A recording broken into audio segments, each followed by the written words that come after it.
আপনার হায়াতটাকে মূল্যায়ন করেন। আজকেই তওবা করে ফিরে আসেন, 5 ওয়াক্ত নামাজি হয়ে যান, সময় অপচয় বন্ধ করেন, যৌবনকালটাকে কাজে লাগান, সিরিয়াস হন, জীবনটার ব্যাপারে সিরিয়াস হন। জীবনটা কিন্তু হেলায় খেলার বিষয় না। একবার চলে গেলে, একবার মৌত হয়ে গেলে কান্নাকাটি কোটি কোটি বছর করলে আল্লাহ পাক আর দ্বিতীয়বার পৃথিবীতে ফিরাই দিবে না, দিবে? তো কি কারণে আমরা আমাদের সময়টাকে হেলায় নষ্ট করছি? আর সুযোগ আছে কোনো সুযোগ নেই। যেই কাজের পরকালীন কোনো ফায়দা নাই সেই কাজে আমি নাই। সোজা কথা বোঝেন? যেই কাজে পরকালের কোনো ফায়দা নাই সেখানে আমি নাই, এরকম আকীদা লাগবে। ইলম অর্জন করবেন কেন? পরকালের ফায়দা আছে তাই। নামাজ কেন পড়বেন? পরকালে ফায়দা আছে তাই। প্রেমের সম্পর্ক করব না কেন? পরকালে ফায়দা নাই তাই।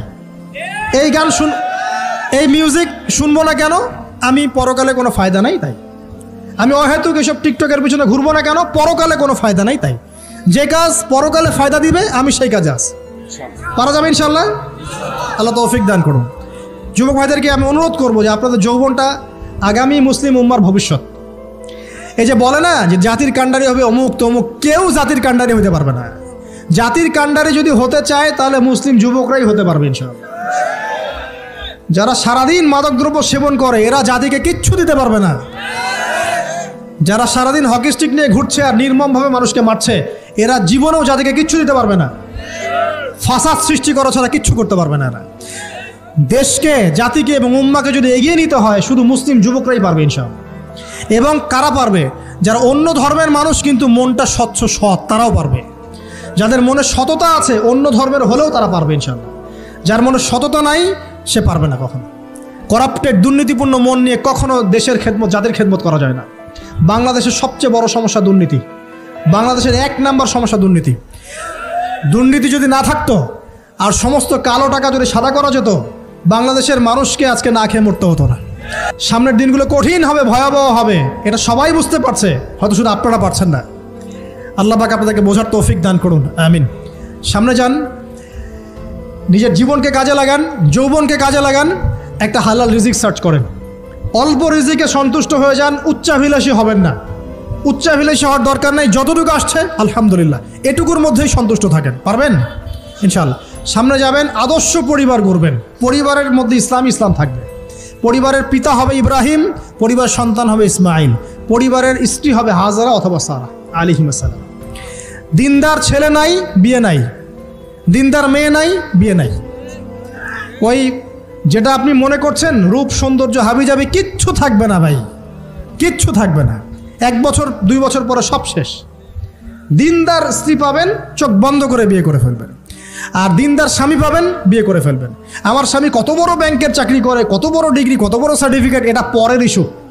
আগের ইস্যু হচ্ছে আমার স্বামী নামাজ পড়ে কিনা, এই লোক আমার স্বামী হতে যাচ্ছে, এর দাঁড়িয়ে আছে কিনা, ইসলাম পালন করে কিনা, ইসলামের প্রতি ভালো ধারণা আছে কিনা, সে আমাকে পর্দায় রাখবে কিনা, এগুলো বড় জিনিস।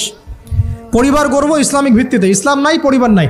এমনকি পরিবার গড়ার পরেও যদি দেখেন যে পরিবারের সদস্যদেরকে বোঝাতে আপনি ক্লান্ত হয়ে যাচ্ছেন, পরিবারের সদস্যদেরকে দিন বোঝাতে আপনি ক্লান্ত, কিছুতেই দিন বুঝতে চায় না, আপনি আসহাবুল কাহাফ হয়ে যান, তাও ভালো।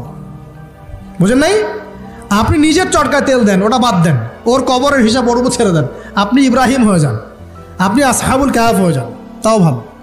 ইসলাম নিয়ে কোনো কম্প্রোমাইজ নাই। পরিবারের সদস্যরাও যদি আল্লাহর পথে চলার ক্ষেত্রে প্রতিবন্ধকতা সৃষ্টি করে, বাদ দিয়ে দেন, দরকার নেই। আল্লাহর জমিন প্রশস্ত, আল্লাহর জমিন প্রশস্ত, আল্লাহর রিজিক প্রশস্ত ইনশাআল্লাহ। আল্লাহ পাক উত্তম আরও কিছু দিবেন আপনাকে ইনশাআল্লাহ তাআলা। খেয়াল রাখবেন, পরিবারের মধ্যে ইসলাম থাকতে হবে। এখানে কিন্তু আপনাকে কেউ বাধা দিবে না, এর কর্তা আপনি নিজেই। আল্লাহ পাক তৌফিক এনায়েত করুন, আমিন। পাশাপাশি সৎ কাজের আদেশ করেন, অসৎ কাজে নিষেধ করেন। মুসলিম উম্মার মধ্যে ঐক্যের চেষ্টা করেন, বিভক্তি সৃষ্টি করবেন না। সবার মধ্যে ভালো জিনিস আছে, নিয়ে নেন, খারাপগুলো ছেড়ে দেন। এমন কোনো সংগঠন বা দল বা জামা নাই যার 100%ই পরিশুদ্ধ, এমন কোনো নাই, কোথাও নাই। সবার মধ্যেই কিছু না কিছু ভুল থাকবেই, কিছু না কিছু ফল্ট থাকবেই। ওই ফল্টগুলোকে নিয়ে যদি আপনি পড়ে থাকেন আর কাদা ছড়াছড়ি করতে থাকেন, কাজ হবে না। এখন এই যুগটা সেই যুগ না। এটা কি সাহাবীদের যুগ যে চুল ছেঁড়া বিশ্লেষণ করতে হবে? এখন কি খেলাফা কায়েম আছে?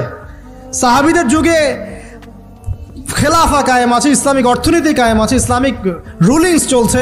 তখন সূক্ষ্ম বিষয় নিয়ে সাহাবীরা একে অপরের সাথে কনফ্লিক্টে যাচ্ছে, মত পার্থক্য হচ্ছে। আর এখন তো কিছুই নাই, এখন আপনি ওই ছোটোখাটো বিষয় নিয়ে পড়ে আছেন, বড় বিষয়ের তো খোঁজ নাই এখন।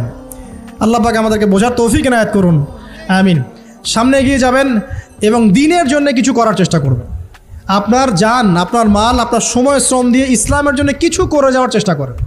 কিছু না পারেন একটা এতিমখানা করেন, একটা মাদ্রাসা করেন, একটা মসজিদ করেন, ঠিক আছে, একটা সামাজিক সংগঠন করেন, একটা কি বলবো, আপনি যদি পলিটিক্সও করেন কোনো সমস্যা নাই, কিন্তু এটাকে ভালোর দিকে নিয়ে আসেন, ন্যায়ের দিকে নিয়ে আসেন। দুর্নীতি অন্যায় বাদ দেন, অন্যের ক্ষতি করা বাদ দেন, অন্যের গীবত তহমত সংস্কৃতি বাদ দেন, ভালো কিছু করেন, সামাজিক কাজ করেন, মানবতার কাজ করেন।